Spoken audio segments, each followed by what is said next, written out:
Hi students, welcome to class of physics.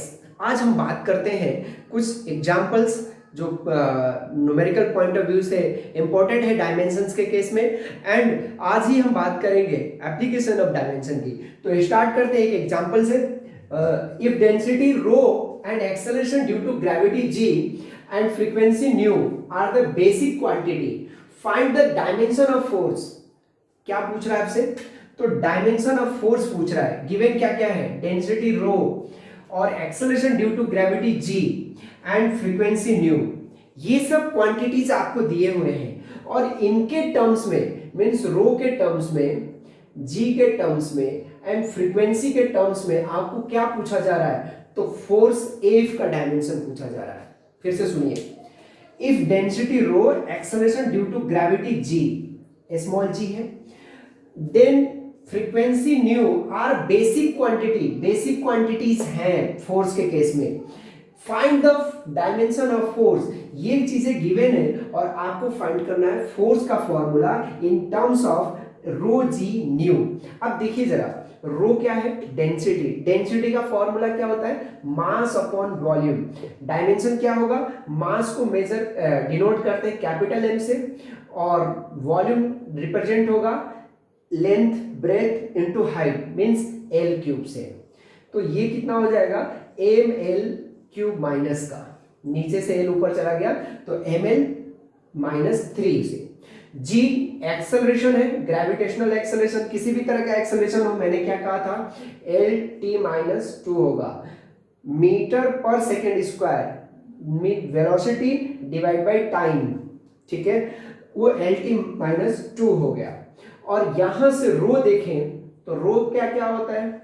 रो यानी frequency है। Frequency time के inversely proportional होता है, टाइम पीरियड के इनवर्सली प्रोपोर्शनल होता है। ये आपको चैप्टर में आगे पढ़ना है, बस इतना सा ध्यान रखिए, फ्रीक्वेंसी टाइम के इनवर्सली प्रोपोर्शनल होता है।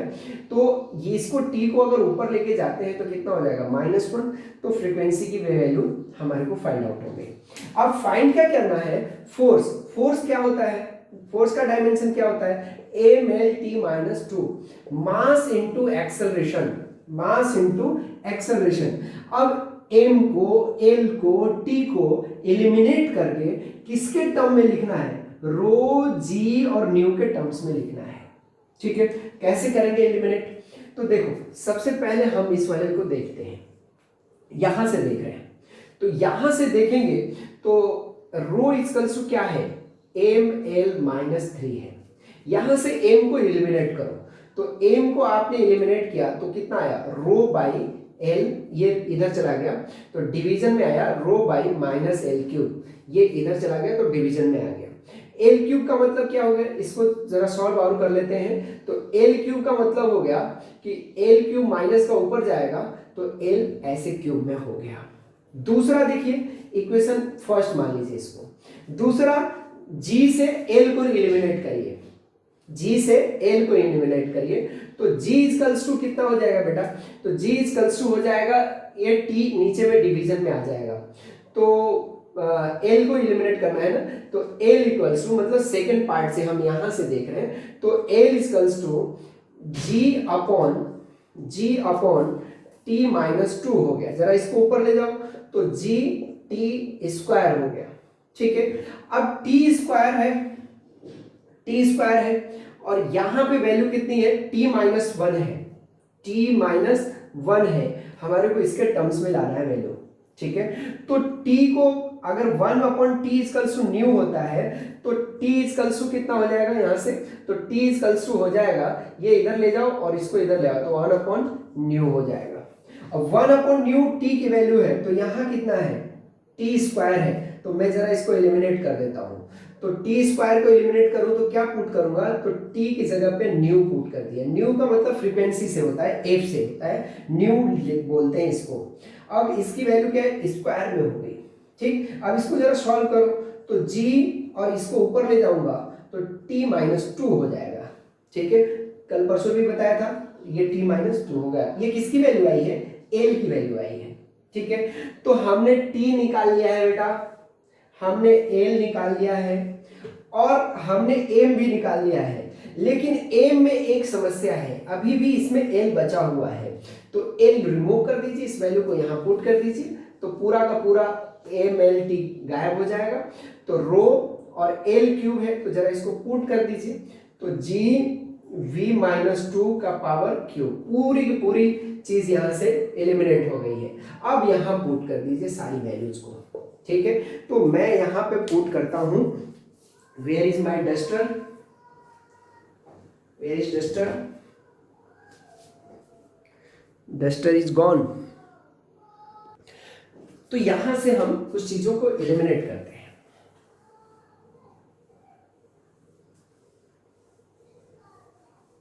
देखिए फोर्स इक्वल्स टू है हमारे पास M L T minus to.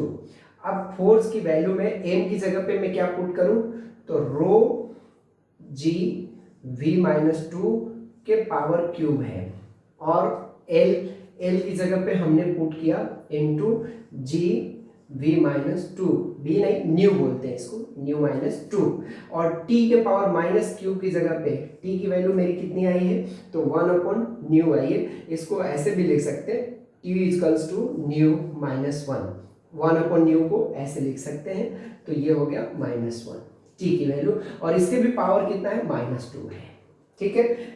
तो इसको अपन लिख लेते हैं। तो देखिए इसको सॉल्व करते हैं, तो यहां से आ गया रो, और यहां से ये कितना हो गया, जी के पावर क्यूब, और ये कितना हो, न्यू के पावर माइनस सिक्स हो गया, ठीक, इनटू यहां जी बच गया और न्यू माइनस टू हो गया, ठीक, और यहां से ये मल्टीप्लाई हो गया, कितना आ जाएगा, तो माइनस और माइनस प्लस हो जाएगा और टू हो गया। अब इनको जहां पे जो जो है उसको देखो, जी यहाँ पे है, यहाँ पे है, और कहीं है नहीं है, तो g के पावर क्यूब और g के पावर वन, तो ये हो गया g के पावर फोर। यहाँ है माइनस सिक्स और यहाँ है प्लस टू और यहाँ है माइनस टू, तो ये तो जीरो हो गया, ये बच गया कितना, न्यू के पावर माइनस सिक्स। यानी फोर्स को हमने कैलकुलेट कर दिया बेस यूनिट में, जो बेस यूनिट आपको दिया हुआ था रो जी न्यू, तो हमने फोर्स का डायमेंशन कैलकुलेट कर दिया रो जी और न्यू के टर्म्स में। Is it clear? एक क्वेश्चन और ले लेते हैं जिससे और क्लियर हो जाएगा। नेक्स्ट क्वेश्चन,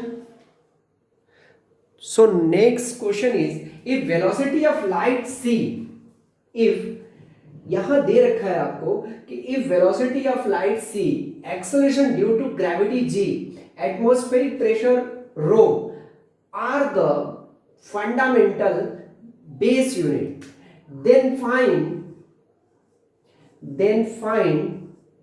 dimension of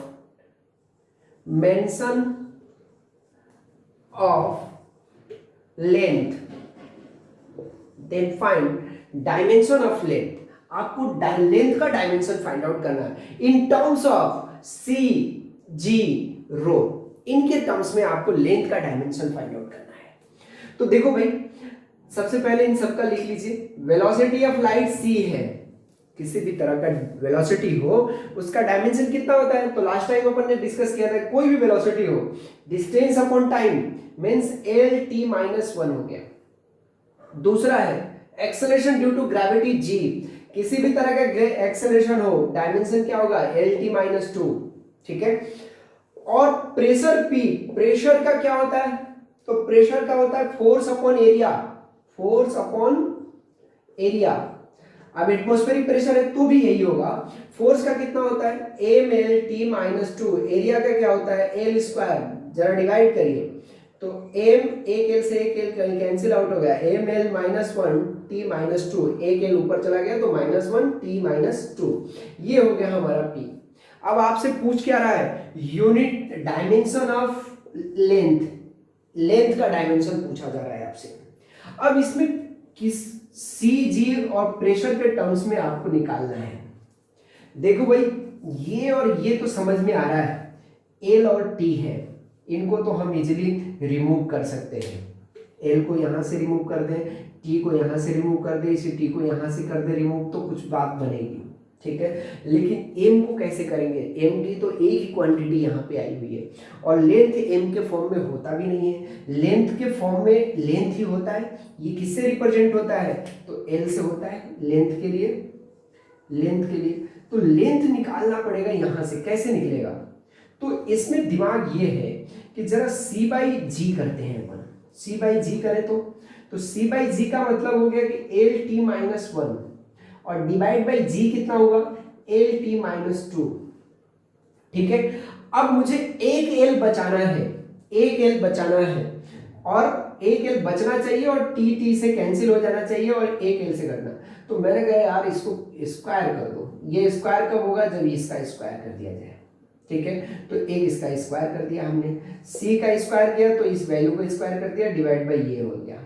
अब जरा देखो ये क्या एल बच रहा है, तो देखो यहां से एल स्क्वायर हो गया और टी माइनस टू हो गया, divide by L T minus to हो गया, माइनस टू इससे कैंसिल आ गया, ये एल क्या वैल्यू आ गई, एल। अब एल का डायमेंशन कितना आ गया सी और जी के टर्म्स में, तो एल का डायमेंशन आ गया सी स्क्वायर अपॉन जी, यही आंसर हुआ। क्या किया अपन ने, तो मुझे एल लेके आना था, एल लेके आना था, तो मैंने ट्रायल एरर मेथड यूज में ले लिया। ट्रायल एरर मेथड, ये तीनों को देखा मैंने पहले, तो किसको क्या डिवाइड करूं कि एल आना है। पिछले वाले क्वेश्चन में तीन टर्म्स थे, रो, फ्रीक्वेंसी और वो जी की वैल्यू, तो वहां तो एक एक करके एलिमिनेट करना पड़ा। यहाँ तो एक ही क्वांटिटी एल चाहिए और एल को केवल यूज करना तो एल में ही रिप्रेजेंट होता है और किसी में होता नहीं।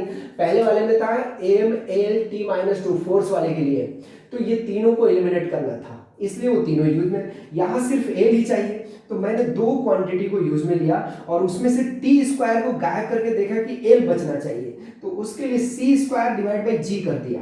तो सी स्क्वायर यानी सी की वैल्यू कितनी है, तो सी की वैल्यू है एल टी माइनस वन, उसको स्क्वायर कर दिया, डिवाइड बाई जी, जी कितना है तो इतना, इसको सॉल्व किया तो देखा कि एल आ रहा है, तो बस मेरा आंसर यही हो गया।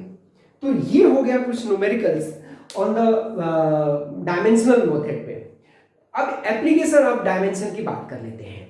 तो एप्लीकेशन ऑफ डायमेंशन है कि डायमेंशन को यूज करके क्या क्या चीजें कर सकते हैं।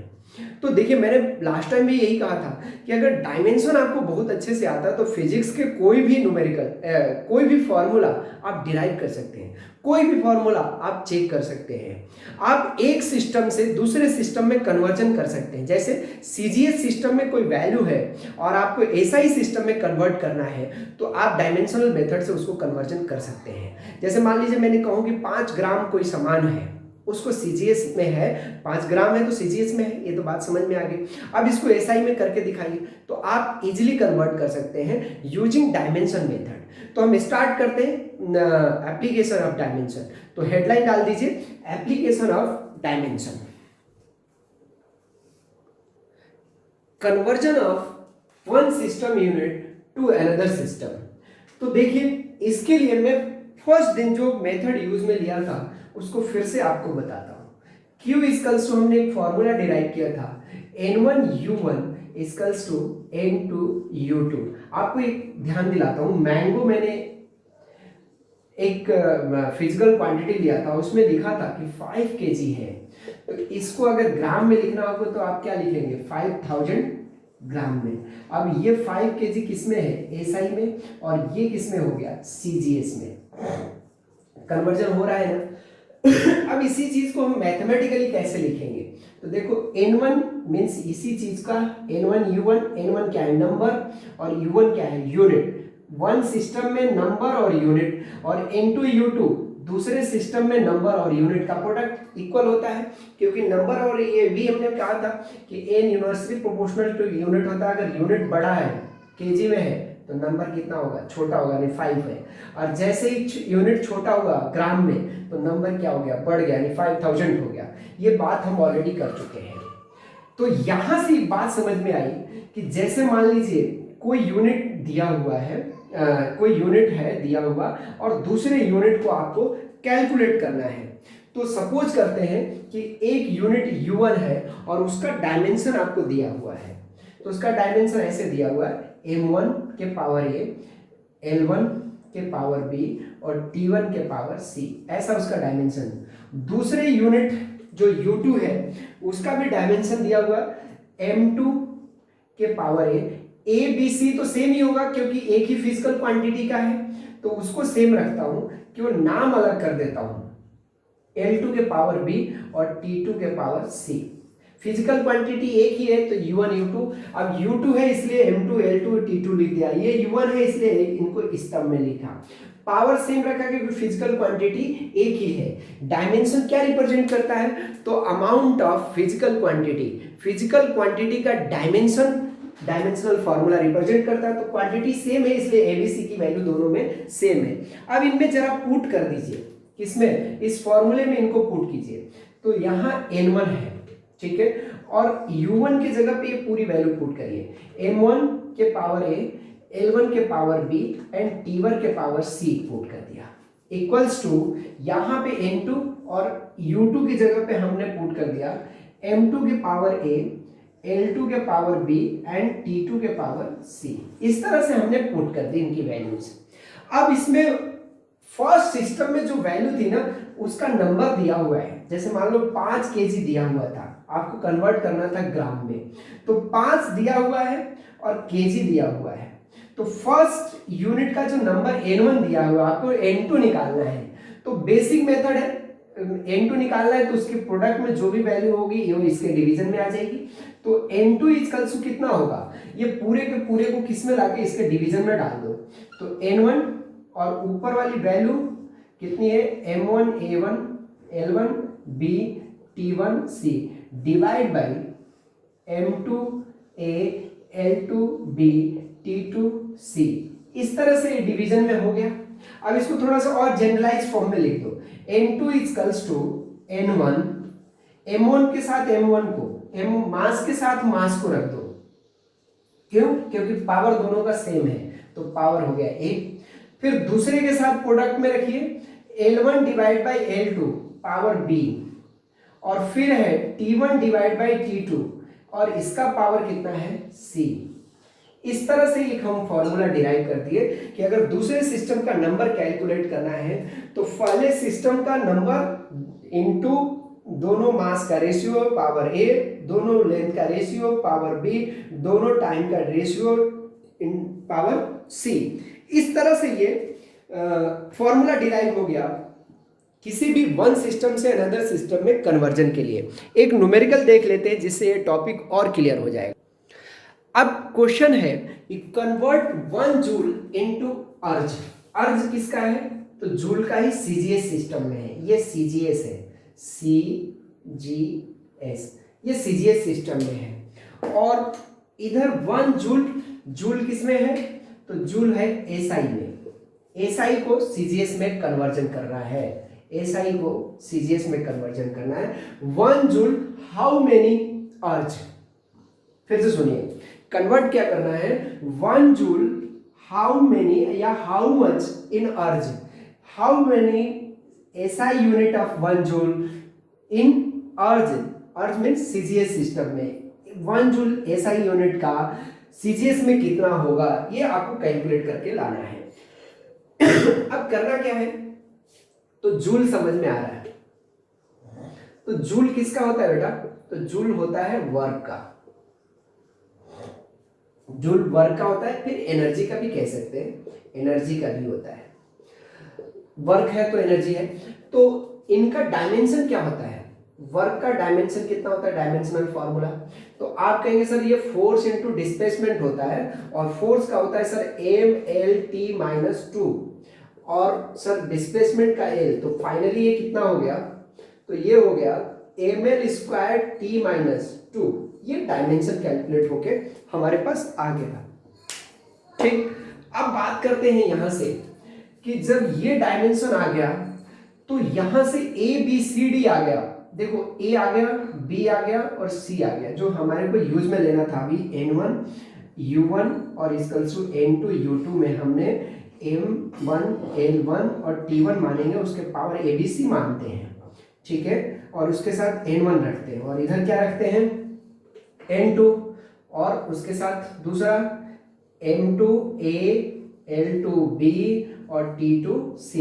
तो a b c की वैल्यू यहां से समझ में आ रही बेस के कारण से, बेस क्या है, जूल है, और जूल किसका होता है ये पहले फाइंड आउट करना है, किससे किस में कन्वर्ट करना है, और जिससे कन्वर्ट करना है वो किसका यूनिट है, तो वर्क या एनर्जी का, उसका डायमेंशन कितना होता है, तो इतना होता है। तो यहां से समझ में आ गया कि A इक्वल्स टू 1 है क्योंकि यहां कितना है 1, B इक्वल्स टू 2 है, B इक्वल्स टू कितना है 2 है, और C इक्वल्स टू कितना है -2 है। दो मेथड बताऊंगा, एक मेथड ये है बेसिक मेथड है, और एक शॉर्टकट भी बताता हूं। तो ये ए बी सी दोनों हमारे को कैलकुलेट हो गए, ए बी सी की वैल्यू हमारे पास आ गई। अब बात करते हैं कन्वर्जन की।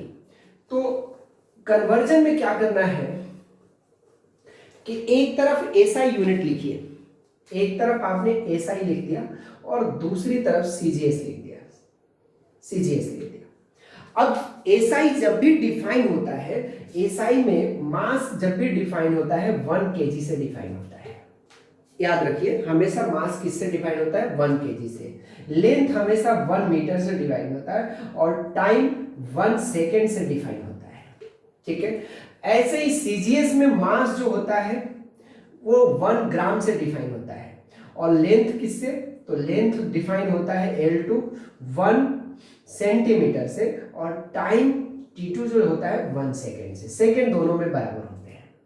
अब मुझे क्या करना है फॉर्मूले में हमारे N2 equals to N1 divide by M1 upon M2 है बेटा, और पावर A है, L1 अपॉन L2 के पावर कितना है B, और T1 अपॉन T2 के पावर कितना है C।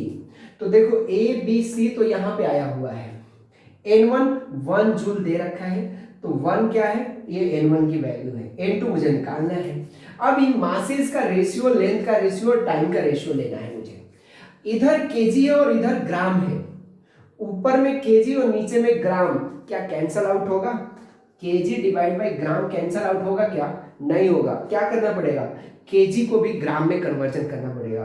तुम कहोगे नहीं सर केजी है ना, तो नीचे वाले को भी केजी में कन्वर्ट कर दीजिए। तो नीचे वाले को अगर केजी में कन्वर्ट करता हूं तो पॉइंट में वैल्यू आ जाएगी, ग्राम से अगर केजी में जाते हैं तो पॉइंट में आ जाएगी, तो पॉइंट में सॉल्व करना थोड़ा कठिन होगा, इसलिए ग्राम को ले लो, तो ग्राम का कन्वर्जन कर दो।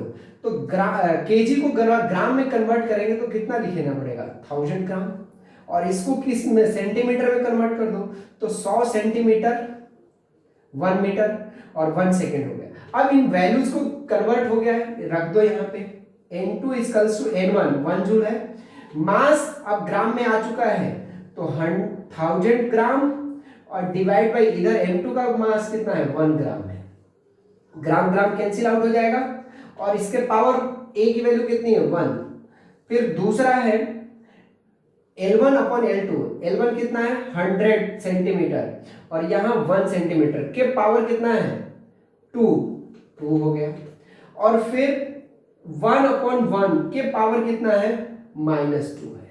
आप सॉल्व कर डालिए, तो यहां से समझ में आया कि ये सर 10 के पावर 3 हो गया, 1 2 3 हो गया, ग्राम से ग्राम कैंसिल आउट हो गया, इनटू यहां से सर 10 के पावर 2 और 2 2 जा 4, यानी 10 के पावर 4 हो गया, और 1 डिवाइड बाई 1 होता है, 1 में 1 का डिवीजन करेंगे 1, और इसका पावर -2 का मतलब हो गया 1 अपॉन 1 के पावर 2, वैल्यू कितनी हो जाएगी फाइनली 1 हो जाएगी, तो वहां से 1 कितना हो गया ये, तो 10 के पावर 7 अर्ज हो गया, मींस 1 जूल किस में कन्वर्ट हो गया 10 के पावर 7 जूल में हो गया।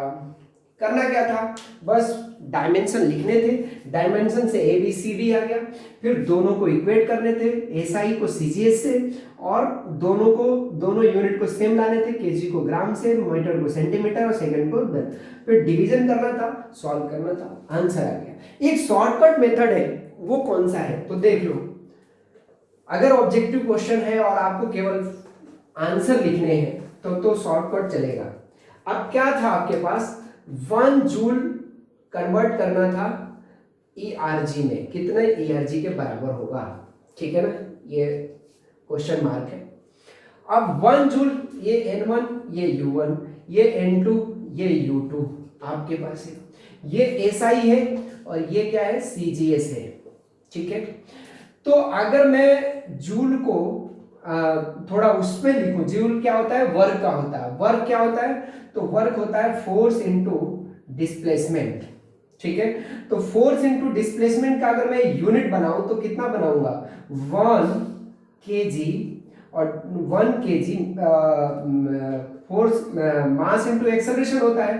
तो इसको देखो, मास इंटू एक्सेलरेशन इंटू डिस्प्लेसमेंट। अब kg हो गया मास के लिए, एक्सेलरेशन होता है मीटर पर सेकेंड स्क्वायर, और एक्सेलरेशन की वैल्यू, और x के लिए कितना हो गया, मीटर हो गया। तुम्हें याद है तो डायरेक्टली लिखना, कोई जरूरत नहीं है जो मैं कर रहा हूं वही करना।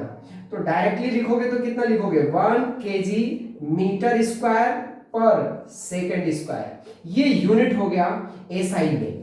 अब इधर क्या होगा, इसी के करस्पॉन्डिंग एआरजी में क्या होगा, तो ग्राम होगा, से मीटर की जगह पे क्या होगा, सेंटीमीटर स्क्वायर होगा, और सेकेंड की जगह पे क्या होगा, सेकेंड स्क्वायर होगा।